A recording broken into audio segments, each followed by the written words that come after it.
Mas nesse dia que os médicos disseram, amanhã cedinho estamos aqui para fazer o procedimento, para te entubar, foi o meu desespero maior de todos os momentos.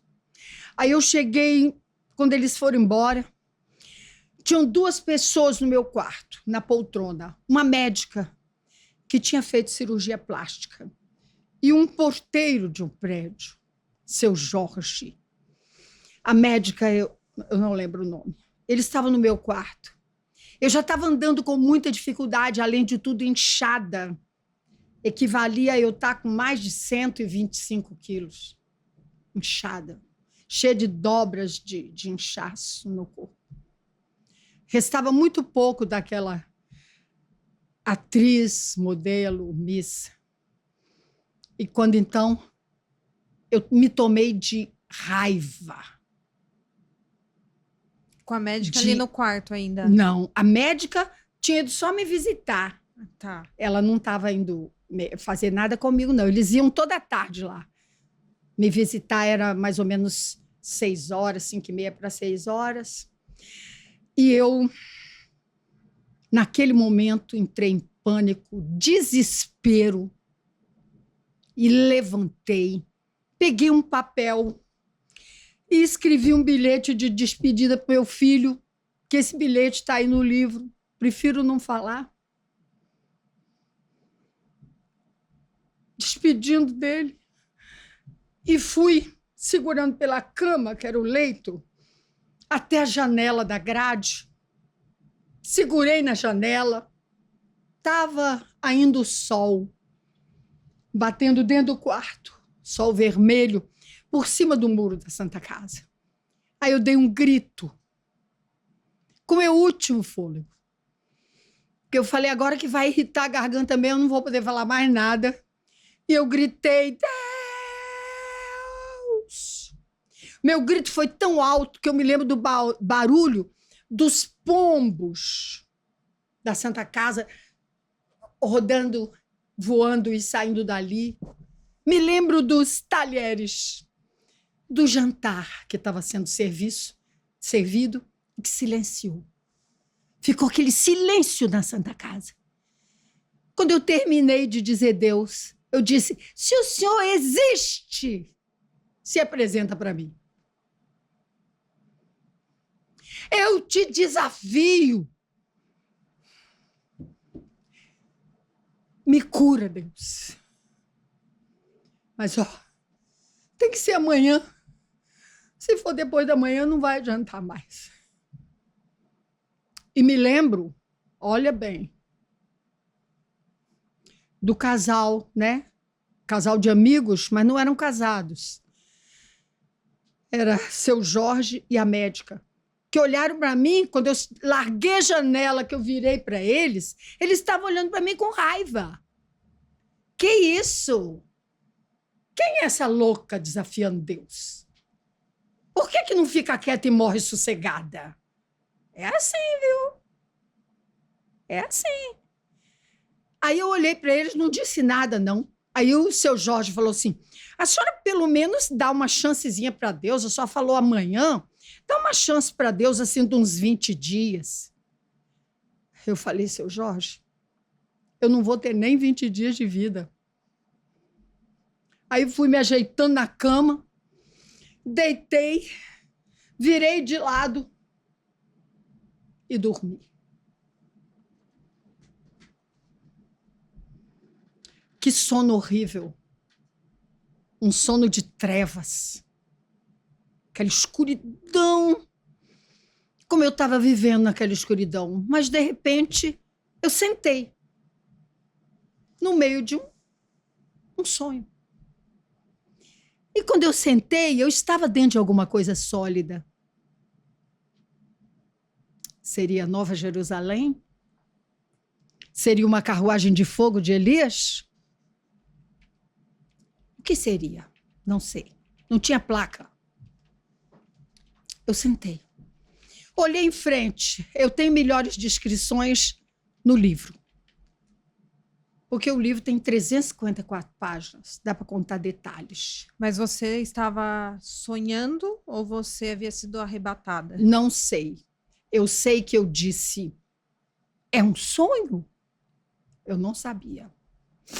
Não sei. Aí eu senti um choque elétrico, Giovana. Como se alguém me tocasse aqui nas costas e, ao me tocar, provocasse um choque. Aí eu lembrei do meu desafio a Deus. Falei, nossa, só falta ser Deus. Você sentiu alguém encostar nas suas Não, costas. Um choque, como se fosse uma pessoa elétrica. Tocava e tirava a mão. Aí eu falei, Deus é o Senhor? Olha que chance. Vou perguntar tudo. Eu estava lúcida como estou agora. Mais ainda. Aí eu falei... E outra coisa, os remédios que os médicos me davam para me dopar no hospital, eu jogava tudo fora. E alguns eu guardava. Então eu estava lúcida, consciente. Eu descrevo tudo que eu vi lá. Eu me lembro dos detalhes. Era frio. Aí eu falei ao Senhor, me responde, Deus. Por que o Senhor quer me matar? O que eu te fiz? Era como se meu pensamento se transformasse em palavras. Você não precisava falar. Não. Era só por telepatia. Telepatia. Vamos chamar de telepatia, né? As igrejas chamam revelação. É a mesma coisa, né? Só que existe a linguagem mais igreja, mas eu costumo falar minha história em linguagem jornalística, para todo mundo entender, de qualquer religião, qualquer nível cultural. Então, eu pensava, não precisava pronunciar. Aí, quando eu falava, tocava de novo. Quando eu terminava aquela frase, tocava outra vez. E tocava. Eu falei, peraí, então o senhor não fala como nós? É o Senhor mesmo, Deus? Então já sei. Vamos fazer o seguinte, eu falo e o Senhor me toca. Se o Senhor me curar, olha, meu pacto aí. Meu pacto não foi no espiritismo, nem com Iemanjá, nem com a medicina, nem com o catolicismo romano. Meu pacto foi direto com o Criador. YHWH. Era um Deus diferente, que não tinha nas religiões que eu tinha ido. É esse Deus que eu apresento a vocês através do programa da Giovânia. É um Deus diferente. E ele, para me atender, não pôde atender na terra por causa da legalidade. Ele teve que me tirar da terra. E aí eu falei, se o senhor me curar, me deixar criar meu filho, eu te prometo, Deus, que eu vou te defender aonde quer que me chamarem e aonde quer que eu vá. Eu vou te defender. Um estalo, como uma bolha. Estourou alguma coisa. Instantaneamente. A Bíblia descreve isso num piscar de olhos. Instantaneamente, eu apareci sentada no leito de novo. Não deitada como eu estava, sentada. E as minhas pernas estavam balançando, porque foi uma retirada rápida. Estrondo. Velocidade talvez mais que a luz, não sei. Aí, as pernas balançando, e eu escutei a enfermeira do plantão noturno vindo pelo corredor às pressas, porque houve um barulho. Quando ela abriu a porta, ela abriu um pouquinho a porta e disse, o que foi? Eu falei, não sei. Aí virei de novo e falei, Deus, o Senhor existe, então peraí. Não deixa eu sair desse sonho, não me leva. Logo nesse sonho, não deixa, me devolve, não. Você queria ir embora? Eu queria ir embora, nunca mais voltar. A sensação foi de... alívio total. Aí eu encolhi e dormi de novo. Acordei com a maçaneta da porta, fazendo barulho, e eu falei, pronto, estou viva nesse hospital, que horror. Vou ter que enfrentar a morte. Que horror, eu não queria estar viva. Aí a porta abriu e eu, com o olho fechado, porque a atadura estava no rosto, eu sentei, estiquei o braço, como eu fazia todo dia de manhã, para eles colocarem agulha na minha veia, que já era uma agulhinha fininha chamada butterfly. porque eu não tinha veia mais. Quando eu estiquei a mão, eles não me tocaram. Aí eu abri esse olho. Quando eu olhei, eram 4 técnicos.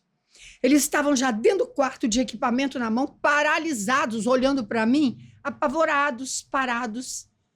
A primeira ideia que eu tive foi o seguinte: morri. Que bom, estou morta.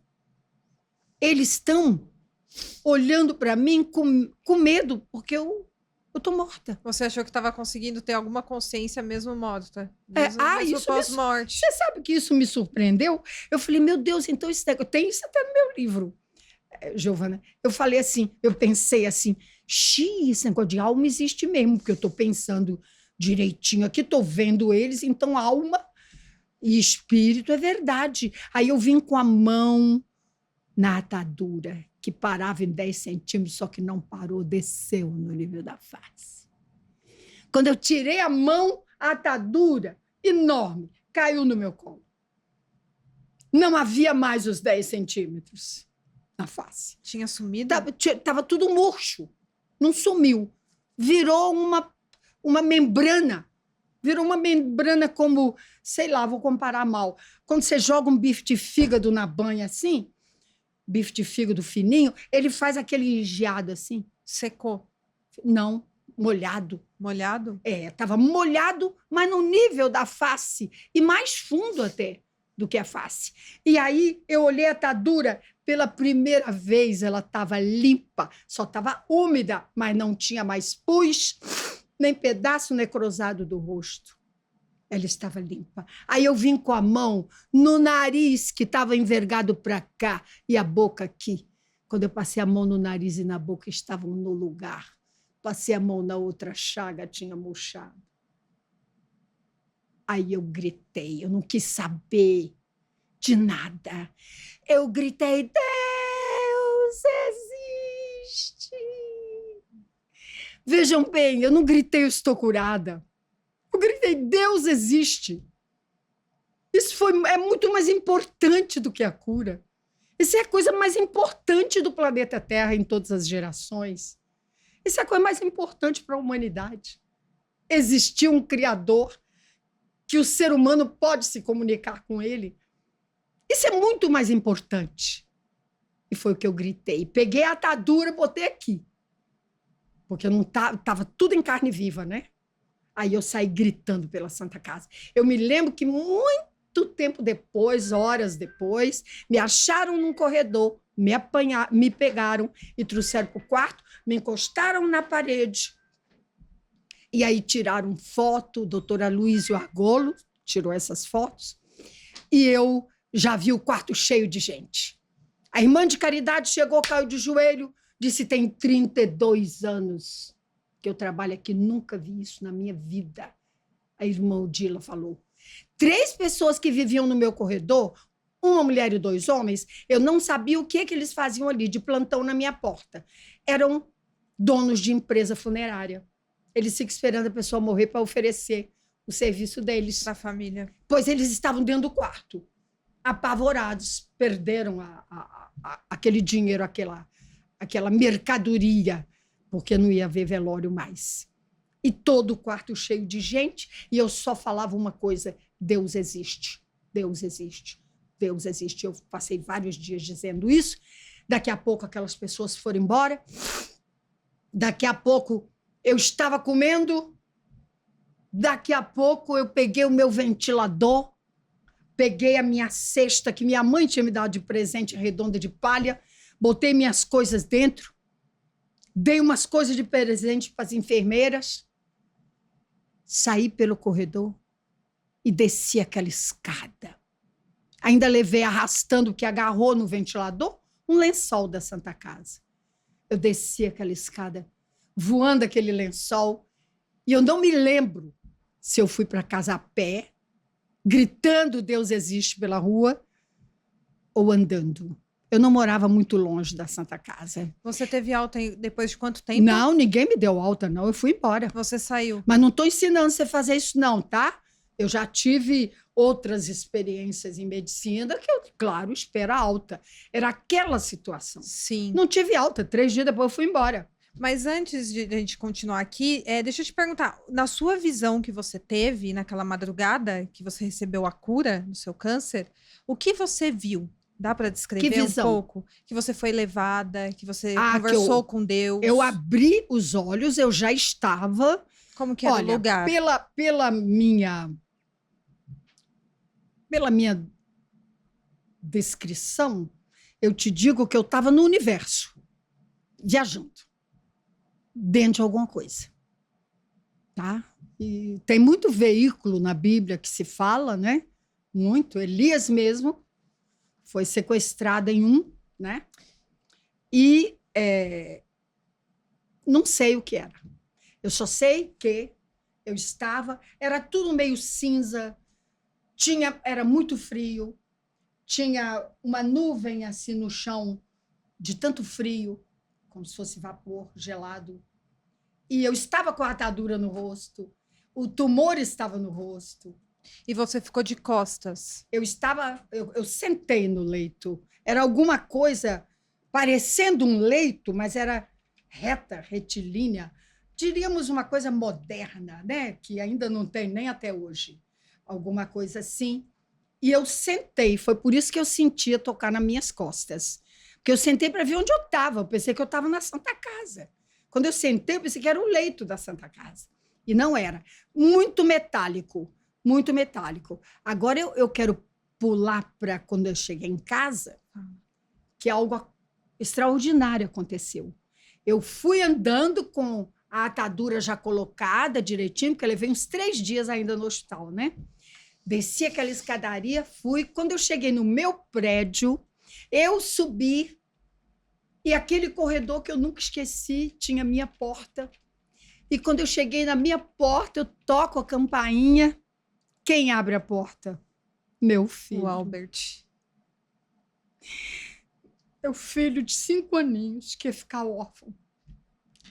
Fica mais pertinho do microfone. Ele estava ali, abriu a porta, brincando com um brinquedinho Playmobil. Eu ajoelhei e disse: meu filho, eu não tenho nada, não teria nada para deixar para você. Mas agora eu tenho. Tenho uma coisa para te dizer. Meu filho, Deus existe. Abracei ele, muito apertado. Um abraço eterno de mãe. E uma gratidão imensa a esse ente extraordinário chamado Deus. Entrei, fui para o meu quarto, estiquei aquele lençol da Santa Casa no chão e dormiu eu, ele e Deolinda no chão. E antes de dormir, eu cheguei na janela aberta, olhei para o céu estrelado entre o meu prédio e o prédio vizinho, olhei e disse: Deus das estrelas, o Senhor existe e o pior o Senhor já fez. Eu estou curada. Só tem uma coisa, meu Deus, eu não tenho o que comer amanhã. Será que o Senhor podia providenciar comida para mim, para Deolinda e para o meu filho? Quando eu acordei de manhã, a janela aberta, eu passei a mão aqui do lado, Albert não estava mais, Deolinda não estava.